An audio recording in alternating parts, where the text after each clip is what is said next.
बिस्मिल्लाहिर्रहमानिर्रहीम। अस्सलाम वालेकुम दोस्तों, आज की इस वीडियो में मेरे पास है Redmi A7 Pro। इसकी आज हम अनबॉक्सिंग करेंगे, कंप्लीट रिव्यू करेंगे, इस फोन के फीचर्स के बारे में आपको बताएंगे।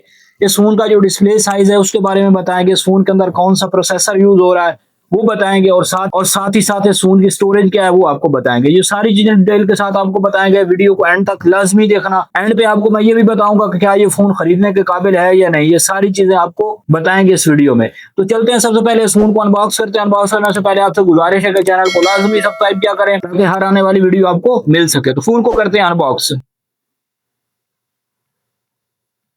जी दोस्तों, बॉक्स को हमने ओपन कर दिया। सबसे ऊपर हमें डिवाइस मिलती है। जी दोस्तों, एक्सेसरी में से साथ एक अडॉप्टर है, 15 वाट के ऊपर चार्ज करेगा, और ये जो फोन है ये भी 15 वाट चार्जिंग को सपोर्ट करता है। इसके बाद ये टाइप सी चार्जिंग केबल है, A to type C charging cable इस फोन को यूज होगी। और साथ जो है ये सिम इजेक्ट टूल पेन दी गई और कुछ पेपर वर्क है, और ये एक सिलिकॉन बैक केस दिया गया इस डिवाइस के साथ, Redmi A7 Pro।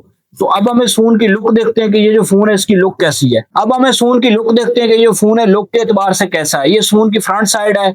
Redmi A7 Pro के अंदर दो वेरिएंट आते हैं, एक वेरिएंट 464 में और एक 4128 में। मेरे पास जो डिवाइस है ये 464 के अंदर है। इस फोन का डिस्प्ले के ऊपर आते हैं। इस फोन का जो डिस्प्ले है Redmi A7 Pro 464 का 6.9 इंच इसका LCD डिस्प्ले बनाया गया है, और इसकी जो रेजोल्यूशन है 1600 बाई 720 है। और साथ ही साथ इस फोन का जो 254 ppi है। रिफ्रेश रेट जो इस फोन के साथ दिया गया है वो 120 हर्ट्ज डिस्प्ले का रिफ्रेश रेट इस फोन के साथ दिया गया है। ये फोन की फ्रंट साइड है, डिस्प्ले फोन का बड़ा है, और ये बैक साइड है। बैक साइड से ये कैमरे का फोन का डिजाइन है, और साथ जो है ये फ्लैश लाइट दी गई है। नीचे वाली साइड के ऊपर यहाँ पे 3.5 mm चार्जिंग जैक दिया गया टाइप सी का, और साथ जो है वो हैंड फ्री जैक दिया गया, और साथ ये स्पीकर है। राइट साइड के ऊपर ये फोन का साइड बटन दिया गया फिंगरप्रिंट का, और साथ ही ये वॉल्यूम की है। और लेफ्ट साइड के ऊपर ये सिम जैक टूल दिया गया। चेक कर लेते हैं कि क्या इस फोन के अंदर मेमोरी कार्ड की ऑप्शन डाली गई है कंपनी की तरफ से या नहीं, वो देख लेते हैं। जी, इस फोन के अंदर मेमोरी कार्ड भी आप यूज कर सकते हैं, और साथ जो ड्यूल सिम भी यूज कर सकते हैं।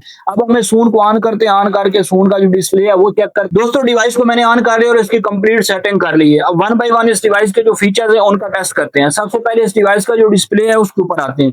Redmi A7 Pro 464GB display check कर लेते हैं कि डिस्प्ले इस डिवाइस का किस तरह वर्किंग कर रहा है, स्लो है, फास्ट है, किस तरह की वर्किंग है इस डिवाइस के डिस्प्ले की। जी, डिस्प्ले बजाय ठीक लग रहा है, बहुत ज्यादा आउट आ रहा है, डिस्प्ले ठीक चल रहा है, डिस्प्ले के अंदर कोई इशू नजर नहीं आ रहा, डिस्प्ले ठीक है। IPS LCD इस फोन के साथ लगाई गई है। 6.9 इंचेस फोन का डिस्प्ले है, और इसके बाद जो रेजोल्यूशन है वो 1600 बाई 720 है, 254 IPP के साथ। रिफ्रेश रेट है वो 120 हर्ट्ज रिफ्रेश रेट दिया गया है। और साथ ही साथ अब हम इस फोन का जो प्रोसेसर है यूज हो रहा है इस फोन के अंदर उसके ऊपर बात करते हैं। इस फोन के अंदर जो प्रोसेसर यूज हो रहा है वो यूनिसॉक का है, T7250 प्रोसेसर है। प्रोसेसर बेहतर है, प्रोसेसर में कोई इशू नजर नहीं आएगा। प्रोसेसर तकरीबन ठीक है। मिड रेंज वाले फोन के अंदर ये प्रोसेसर लगता है, और बजट डिवाइसेस के अंदर ये प्रोसेसर यूनिसॉक T7250 यूज होता है। इसके बाद इस फोन की जो ब्राइटनेस बताई गई है वो 650 नेट से 800 नेट तक इस फोन की ब्राइटनेस बताई गई है। सेटिंग में जाकर देख लेते हैं कि सेटिंग के अंदर अबाउट फोन में क्या चीजें डाली गई हैं, वो देख लेते हैं कुछ कि Redmi की तरफ से वो क्या चीजें डाली गई हैं। जी, इसके अंदर है Redmi A7 Pro मॉडल है। स्टोरेज इस फोन की 64GB। OS वेरिएंट जो है वो 3.0.2 है, और एंड्रॉइड वेरिएंट जो इस फोन में लगाया गया है वो लगाया गया है 16 एंड्रॉइड वेरिएंट के साथ है, और बाकी बहुत सारी फीचर्स इस फोन के अंदर डाले गए हैं। अब हम इस फोन के अंदर फिंगरप्रिंट टेस्ट करते हैं कि फिंगरप्रिंट का रिजल्ट ये फोन किस तरह का दे रहा है, वो चेक कर लेते हैं। जी, फिंगरप्रिंट इस फोन के अंदर बहुत फास्ट वर्किंग कर रही है। आप थोड़ा सा इसके साथ टच करेंगे तो फिंगरप्रिंट ओपन हो जाएगा। फिंगरप्रिंट सेंसर जो है वो इस फोन का बेहतरीन वर्किंग कर रहा है। फिंगरप्रिंट के अंदर आपको किसी किस्म का कोई इशू नजर नहीं आएगा। ये आप देख सकते हैं कि थोड़ा सा साथ टच करें तो सेंसर ओपन हो जाता है। इस फोन के अंदर जो फिंगरप्रिंट की ऑप्शन दी गई है, और स्क्रीन लॉक है, और इसके बाद फेस अनलॉक की। ये फोन के अंदर दो सेंसर की ऑप्शन दी गई है, फिंगरप्रिंट की दी गई है, और साथ स्क्रीन लॉक की ऑप्शन दी गई है। इसके बाद अब हम आते हैं इस फोन के कैमरे के ऊपर। इस फोन का जो कैमरा है वो फ्रंट कैमरा इस फोन का है 8 मेगापिक्सल है, और जो इस फोन का बैक कैमरा है वो है 13 मेगापिक्सल है। बैक कैमरे के अंदर कुछ हमने क्लिक्स किए हैं, वो आप को चेक करवा देते हैं। ये कुछ क्लिक किए हमने बैक कैमरे के साथ, वो आप देख सकते हैं बैक कैमरे में।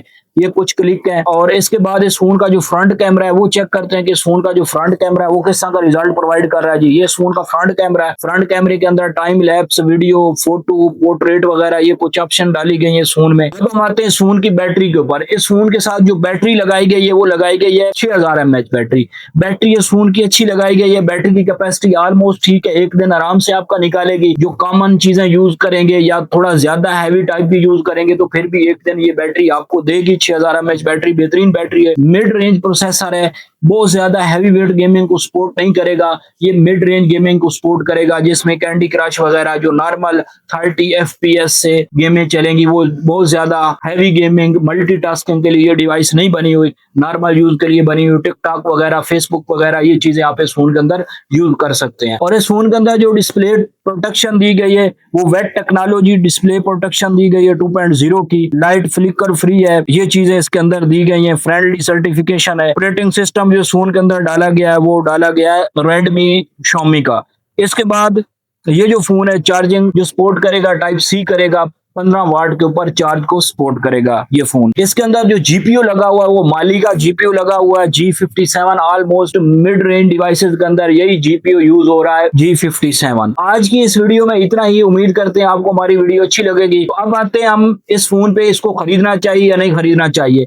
अगर तो आपका जो बजट है वो मिड रेंज का है तो देन आप इस फोन को खरीद सकते हैं। लेकिन इस टाइम पे ऑलमोस्ट जितने भी 464 डिवाइसेस हैं जो कुछ बेहतर ब्रांड है उनकी 35,000 से नीचे कोई डिवाइस मार्केट में अवेलेबल नहीं है। आप ये खरीदते हैं। बैटरी इस फोन की 6000 mAh है। इसका जो प्रोसेसर है वो ठीक लगाया गया है। कैमरा ऑलमोस्ट 464 डिवाइस के अंदर बहुत सारे ऐसे और ब्रांड हैं जिनका 50 मेगापिक्सल तक भी कैमरा लगा हुआ है, लेकिन इसका जो कैमरा है वो 13 मेगापिक्सल बैक कैमरा है। और प्राइस इसकी भी 35,000 है। हैवी गेमिंग के लिए, मल्टीटास्किंग के लिए नहीं है। नॉर्मल फोन आप कह सकते हैं, नॉर्मल यूज के लिए आपने लेना है तो देन इस फोन को लें, फिर ठीक है। अगर बहुत ज्यादा हैवी टास्किंग के लिए लेना है तो मत लें, फिर ये फोन उस काम के लिए नहीं बनाया गया। ये बहुत ज्यादा इतना हैवी और अच्छी डिवाइस फिर नहीं बनाई गई। तो आज की वीडियो में इतना ही। उम्मीद करते हैं आपको हमारी वीडियो अच्छी लगेगी। अगर आपको हमारी वीडियो अच्छी लगे तो वीडियो को लाइक करें, शेयर करें, चैनल को लाजमी सब्सक्राइब किया करें। अल्लाह हाफिज।